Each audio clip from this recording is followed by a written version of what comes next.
欢迎来到智慧星球，智慧值得传播。祝您听书愉快。今天为你解读的书叫《模型思维》。这本书呢，主要说的是我们应该怎么用多模型的方式去理解世界。乍一听可能觉得有点笼统，什么叫模型呢？简单来说，模型就是经验的抽象集合。你平时听到的谚语啊、公式啊、定理啊，这些本质上都是一种模型。比如你发现几个人加在一起比一个人要聪明，你就可以抽象出一个模型。这就是我们听过的谚语，3个臭皮匠顶一个诸葛亮。再比如你发现不管什么东西，只要你松手，它就一定会落在地上。抽象出模型就是万有引力定律。换句话说呢，你也可以把模型当成是人类认知复杂世界的一种快捷方式。我们从经验中总结规律，再把规律抽象出来，变成可以清晰表述的谚语、公式、定律。这些浓缩之后的经验就是模型。说到这儿，你可能会说，这不就是把知识的定义换了一个表述吗？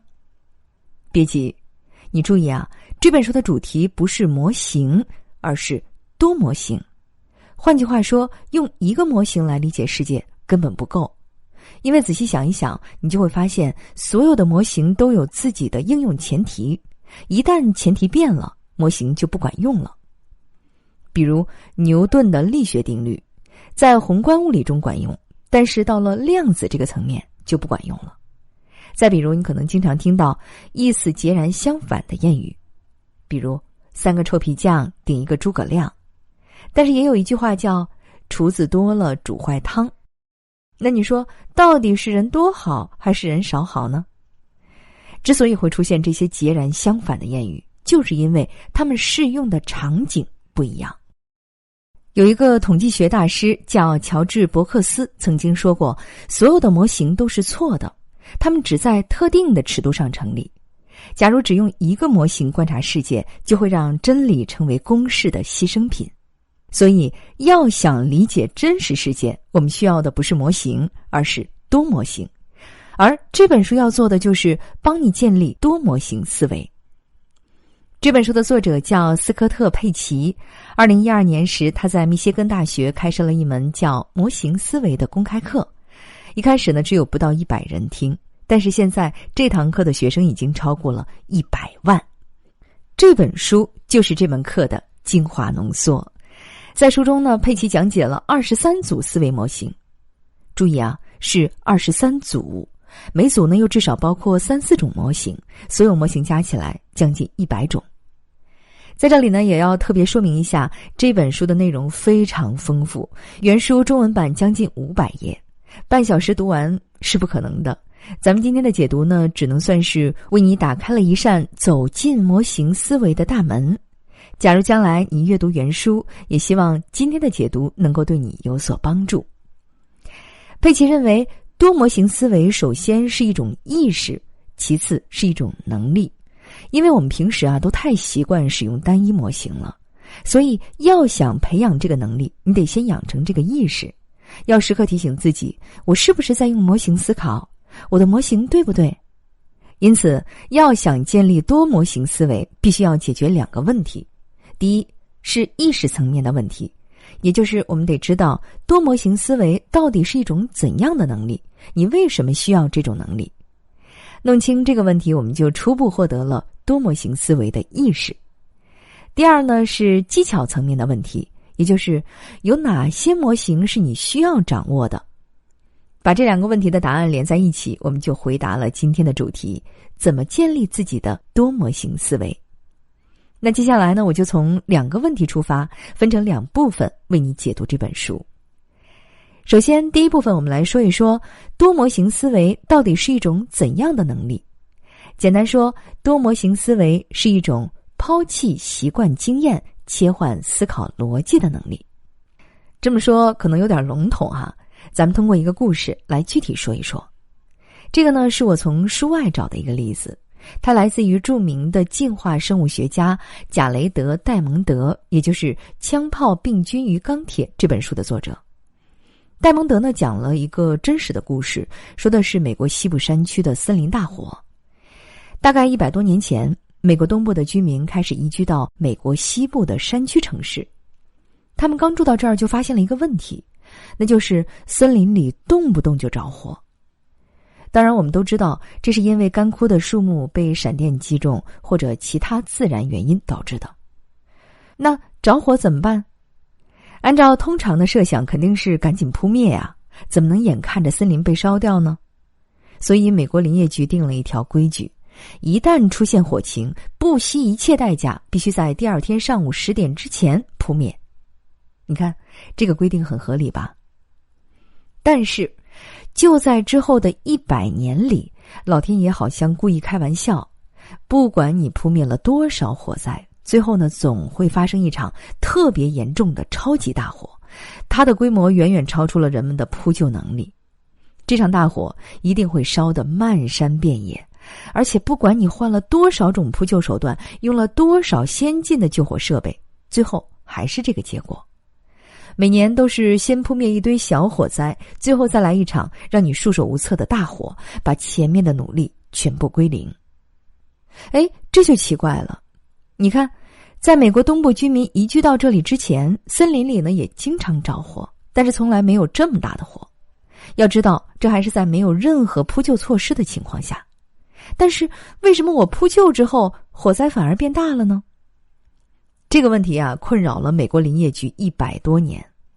后来呢，他们终于把这个问题想明白了，大火的原因不是别的，就是因为他们灭了小火。你看，要想发生大型火灾，需要2个条件。第一呢，是要有一场持续的大风，吹遍整片森林。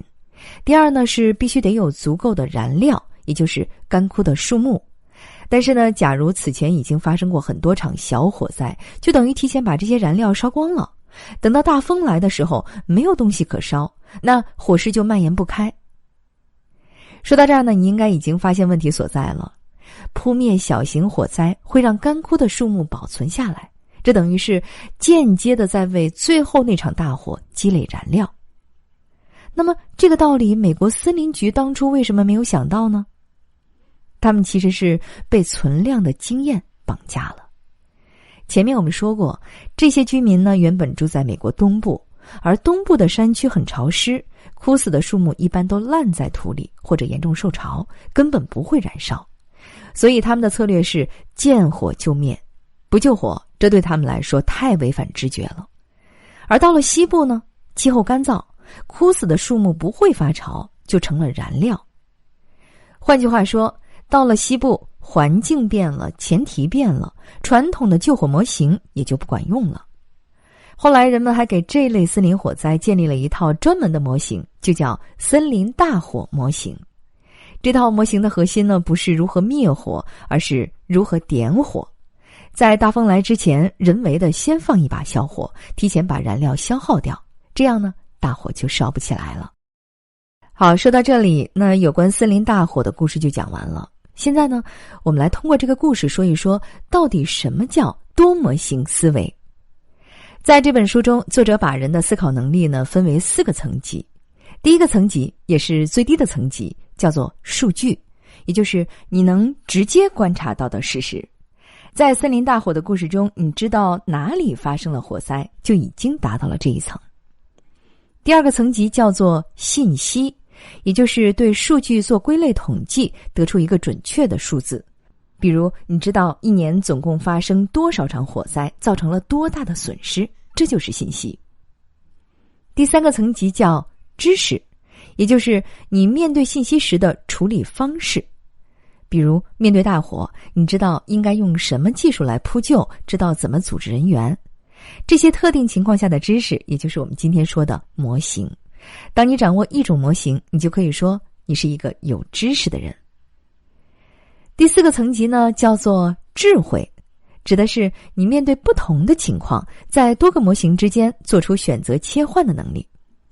比如面对大火，你知道东部的山区潮湿要灭火，同时呢，你还能意识到西部的山区干燥，前提变了，方案也得变。你要从传统的火灾模型切换到森林大火模型，能凌驾于存量经验之上，切换模型就是思考的第4个层级，也就是最高的层级，叫做智慧，也就是今天我们说的多模型思维。菲茨杰拉德曾经说过，第一流智慧的体现是同时持有2种截然相反的观点，还能正常行事。今天呢，咱们把这句话改改，你可以把它理解成，第一流智慧的体现就是同时掌握很多种模型，并且能够根据环境切换模型。作者认为，任何模型都具备3个特点。第一，它一定是简化的，去掉了某些细节，比如传统的灭火模型是不考虑树木是否干枯这个细节的。第二，它们都是逻辑化的，比如物理规则大多可以表现为某个公式。当然，逻辑化也伴随着代价，这就是模型的第3个特点。前面提过，所有的模型都是不全面的，任何单一模型都没法解释复杂世界，只有建立更多的模型，你才能看清世界的真实面貌。咱们引用一句有点极端的话，这是一个生态学家叫理查德·莱文斯说的。他说，我们的真理说到底就是若干独立的谎言的交集。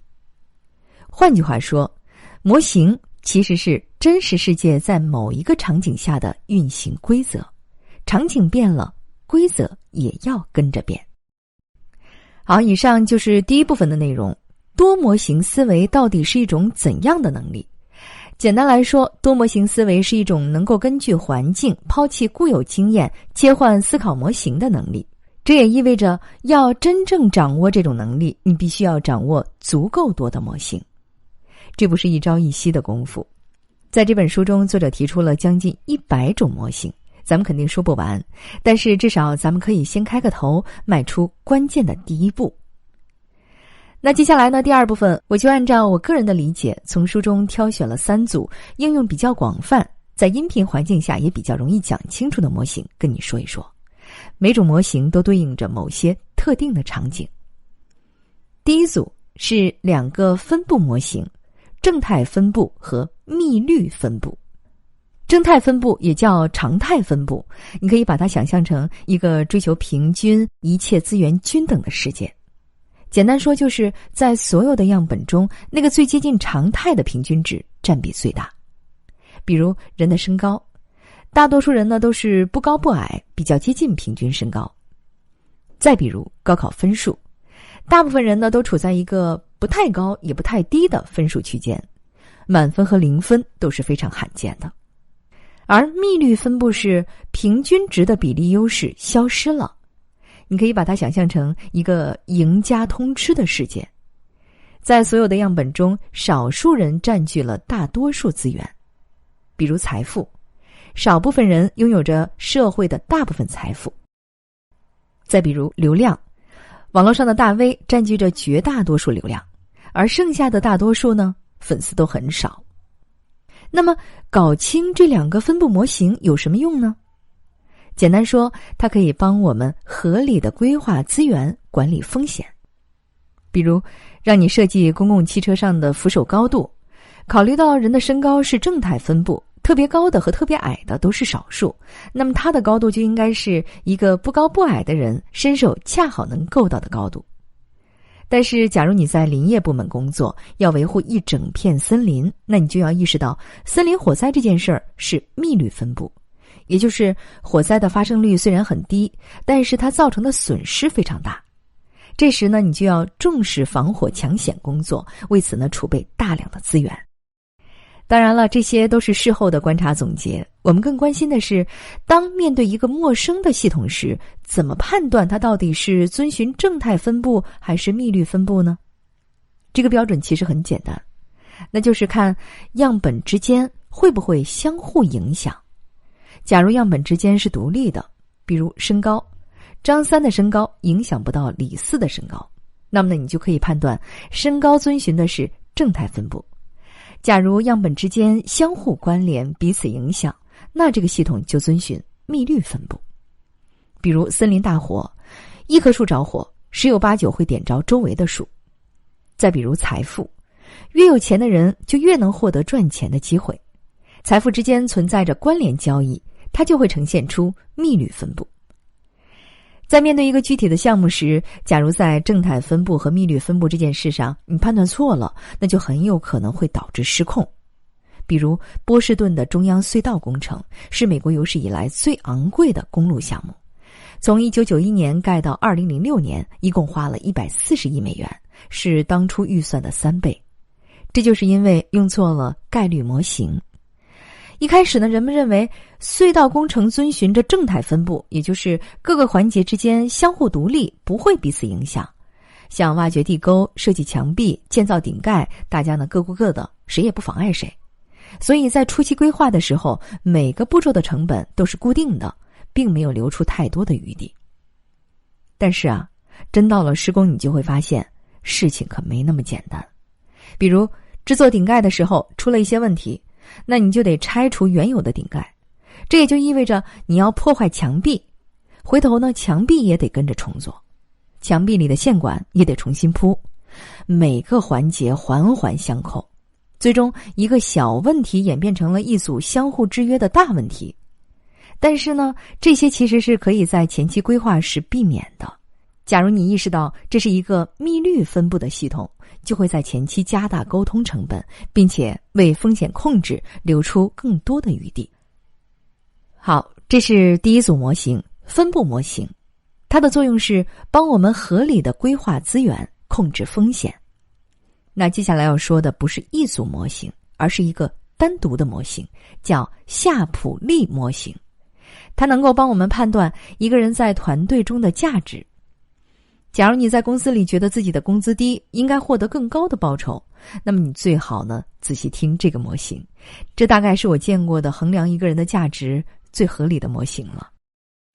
在正式说夏普利模型之前啊，咱们先思考一个问题。假设有一个公司做的是西班牙和法国之间的跨国贸易，它必须得同时跟法国人和西班牙人交流。注意啊，是必须同时跟这2个国家的人沟通，这个公司才能创造价值。假如呢只会一种语言，没有用。这时呢，公司有3个人，第一个人只会西班牙语，他的工资是2000块；第二个人呢只会法语，当然公平起见，他的工资呢也是2000块，这很好理解。但问题是，第3个人他同时精通西班牙语和法语。现在问你，他的工资应该是多少呢？按照通常的设想，会一种语言工资是2000，会2种应该翻倍，是4000。当然啊，这也是一种计算方法。但是我要告诉你的是，它真正的价值应该是8000。这是怎么算出来的呢？这就要说到夏普利模型了。这是经济学家罗伊德·夏普利发明的。他计算的是一个人在所有可能加入团队的次序下，对团队做出的边际贡献的平均值。乍一听可能有点懵啊，其实说白了，他计算的就是这个团队多你一个人到底会怎么样。你可以先设想，当这个团队一个人都没有，你是第一个加入时，你能贡献多少价值？当已经有一个人，你是第二个加入，能贡献多少价值？后面同理，计算出你是第3个、第4个加入，每种情况下能贡献多少价值。最后呢，再算出所有次序下价值的平均值，这就是你在团队中的夏普利价值。好，咱们用这个公式算一遍前面的例子啊。你看，不管你是只会西班牙语还是只会法语，你都必须得在另一个人已经入职的情况下再入职，才能够创造价值。否则前面说过，只会一种语言，公司的业务根本做不了。换句话说，对这2个人来说，都只有一种情况能创造价值，那就是另一个人第一个入职，他第二个入职。但是假如一个人同时会2种语言呢，那么他至少能够在4种情况下创造价值。首先是第一个入职，其次是在只会法语的人入职之后，再其次是在只会西班牙语的人入职之后，最后是在一个什么都不会的任何人入职之后。你看，他能够在4种情况下创造价值，所以呢，他的待遇应该是只能在一种情况下创造价值的人的4倍。因此，2000乘以4，他的工资应该是8000。这个方法的科学之处啊，就在于第一，它忽略掉了资历，只看能力；第二，它计算的不是一个人的孤立价值，而是他在这个团队里有多大的不可替代性。还要特别说明一下，为了讲述方便，这里呢把夏普利模型做了简化，真正的夏普利模型啊，比这个算法要复杂得多，也严谨得多。好，这就是咱们今天说的第二个模型，夏普利模型，它稍微有点难度。接下来呢，第三个咱们说一个相对简单点的，叫网络模型，也就是用网络化的方式来看待人群。不要把人群看成是一个个孤立的点，而是看成一张网，它的价值是可以帮你快速找到问题的突破口。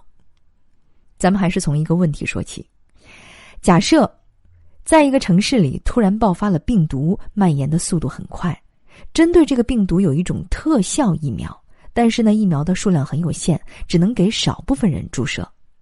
请问你应该把疫苗给谁？可能有人说，当然是先给老幼妇孺啊，这些人抵抗力低，更需要疫苗。也可能有人说，应该先给那些各行各业的精英，他们是社会的中流砥柱。还可能有人说，为了公平起见，应该抽签，把一切交给运气。